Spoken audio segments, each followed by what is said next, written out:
Okay, in this tutorial we're going to show you how I colour. So, to get to the point I'm at now, I've actually cleaned up this image of the insect that I've got, and I've also removed the black ink line from the white background.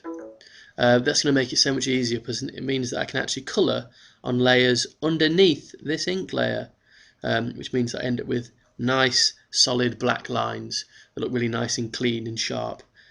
Okay, so what I'm going to do is, I did say in the last tutorial that if you've drawn your picture and you've got a nice, strong, continuous, unbroken line around the outside of it, the easiest way to start colouring is actually just to click on your ink layer and then choose your magic wand, which is here, which, if you've not seen the previous tutorial, which you should have watched really, when you open up Photoshop, will be behind this fourth tool down. So just by left clicking and holding, choose your magic wand. What you can do is you can select all the background, which I don't want selected. I actually want the cockroach selected, and then I go to select and inverse, and it selects it. So if you haven't got a character with an unbroken line, let me just Control and D to deselect. You're going to have to do it by eye, and you can zoom in. And to zoom in on this, you've got your little magnifying glass at the bottom, and then you can just click and zoom in. And you can also zoom out as well, because as I've said before, whenever you choose any of these tools, if I just click on the brush tool, see how the options up here change. So if I click on the magnifying glass, I can choose to go out, and I can also choose to go in. So okay, before we start colouring, the first thing I'm going to do is I'm going to make a mask layer. Now mask layers are really handy because they allow us to select the areas we want to colour really quickly. To do that, I always choose a colour that I'm not going to paint with, and in this case I'm not going to colour my insect in purple. So I've chosen purple. I choose my brush, there we go, and then what I start doing is on a layer underneath the ink layer, not on the ink layer, because it'll mess it all up if you do. So I've got this layer 1 here. I'm going to start to colour, and what I do is I colour all the parts of my insect. There we go. So you've got to imagine that I've coloured all of it in, and so to do some bits I'll need to just draw over it, switch over to me rubber tool, and then rub out the bits I don't want. But basically I would take the time and colour the whole thing in, and I'm colouring it in a colour I do not intend to use, which may sound weird, but actually will make sense in a few moments. So imagine I've done all that. Like on Blue Peter, I'm going to show you one I actually made earlier, so I'm just going to get rid of this layer I'm working on at the moment. To get rid of a layer, you can either select it like I have now and press delete on the keyboard, or left click and drag it down to the bin. It'll get rid of it. So what I've done is I've actually already coloured in a background. Coloured in my character, there we go. And it's on a layer called mask layer. Okay, now with that selected, if at any time I want to choose, because I only want to colour in the insect and the goo that's coming out of it, if at any time I want to select just the insect and not the background, now I've got a mask layer, I can click on the magic wand tool and I can just click and select the insect. If I wanted to select these little bits of goo as well, I could put my finger on the shift key and select them as well. So I'm holding the shift key down.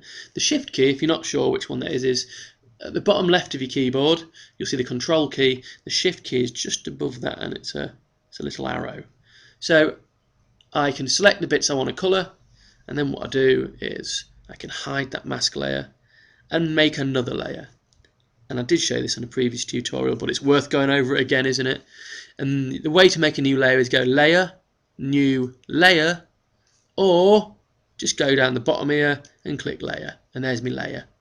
It appears at the top, and I want to undo my ink layer because I'm going to colour on this. So there we go, and I'm going to choose a brown colour because I want my insect to be slightly browny. So that'll do. Choose my brush.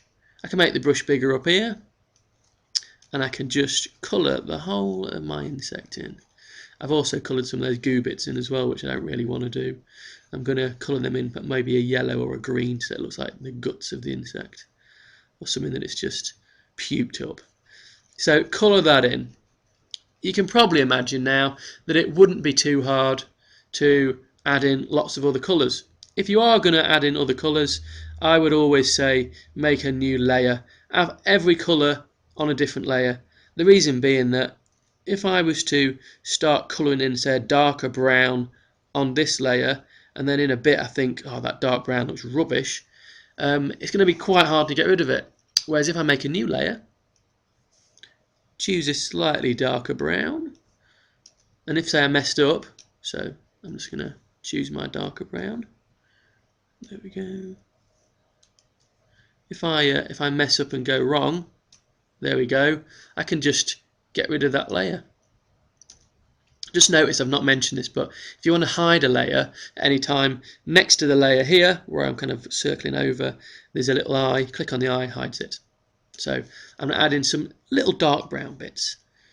I'll be as quick as possible. Now I actually have coloured this already, and I use loads of different colours, but for the purposes of this and because I don't want to spend forever with you watching me colour something in, because it ain't the best way to spend your time, especially when you've got your own cool work to be doing.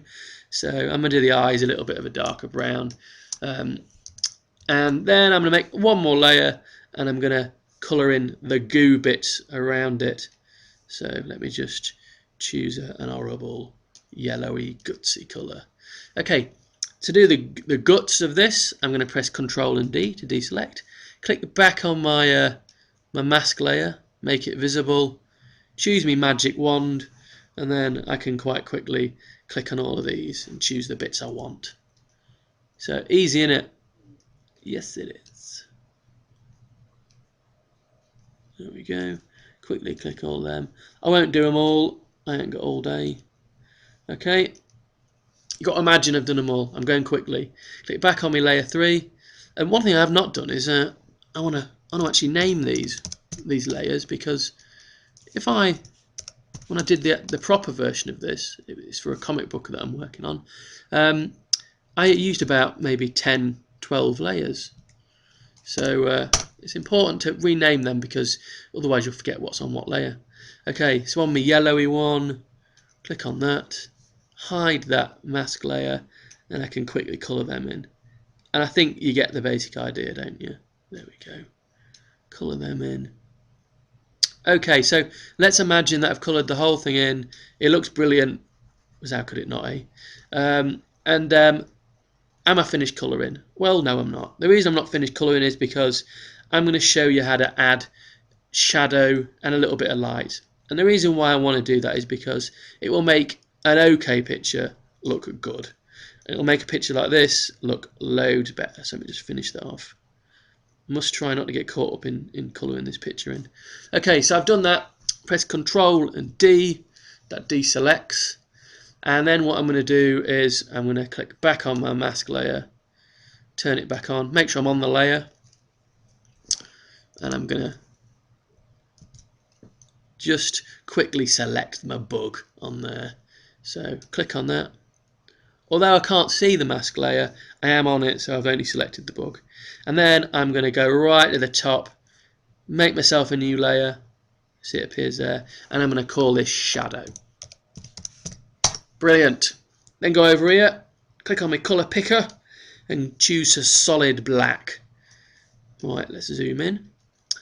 And what I'm going to do with my solid black, I need to make my brush a bit smaller, is I'm just going to shade in some bits that need a little bit of shadow. And on this insect, this bit here is like a big plate of insect armour, carapace, that's the correct word for it.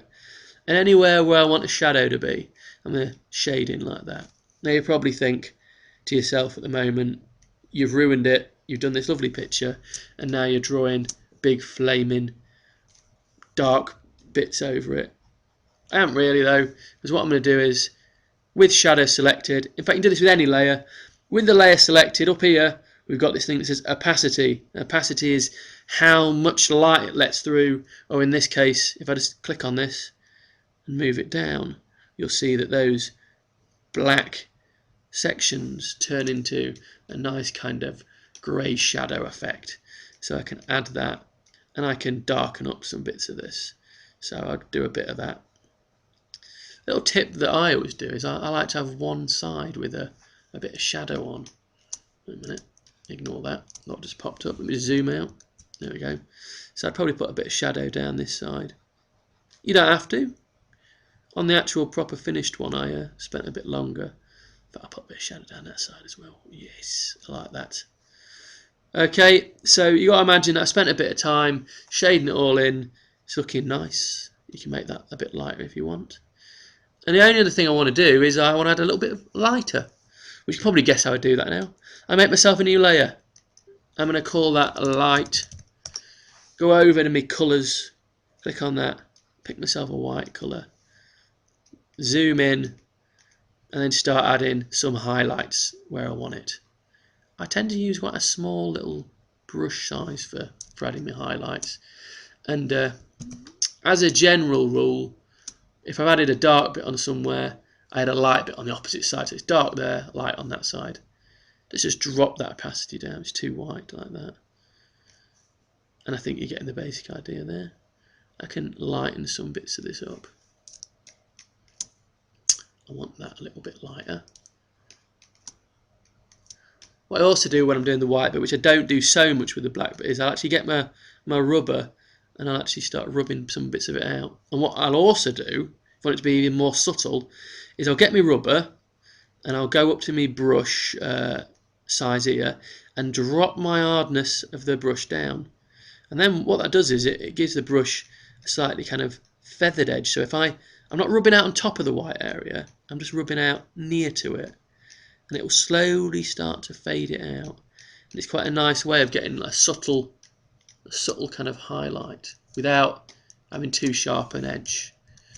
And so I do a little bit of highlights on some different parts of this. Let's go to the back here and highlight some of this up like that. I'd have a bit of highlight on. Let's go up there. So you get the basic idea. And to be honest, you could get caught up and spend flaming ages doing this, which I often do. But it'll make your work look really nice. So yeah, I'll do a bit of that. Get the old brush out and rub some bits out. Oh, one other thing I can show you actually before I stop this, because it's going on a bit too long now, is right, I've added those white bits in and they are very light. Maybe a bit too light. So I could use the old brush with the kind of feathered edge if I wanted. Let's rub a bit of that out. I've gone onto the vomity bit. But what you could do is choose your rubber and lower the opacity down. And if I lower that down to say 9, what it does is that it won't rub it out straight away. It will only slowly, it rubs out 9% of it. So it's quite a nice way if you want to have nice subtle kind of rubbing out there. So it's not rubbing it all out, it's just removing 9% of it at a time. So I can just knock back some of that there. And that is looking quite nice. I do think I might actually do a bit of that rubbing out on the shadow. So I'm on my shadow layer. Let's have a look at that. Oh, look at that. Just trying to get rid of this hard edge there. That's some nice work there, Mr. Reynolds. Well done, me. Okay, so that's done very quickly. You should spend a little bit longer on it. But you get the basic idea. Smashing.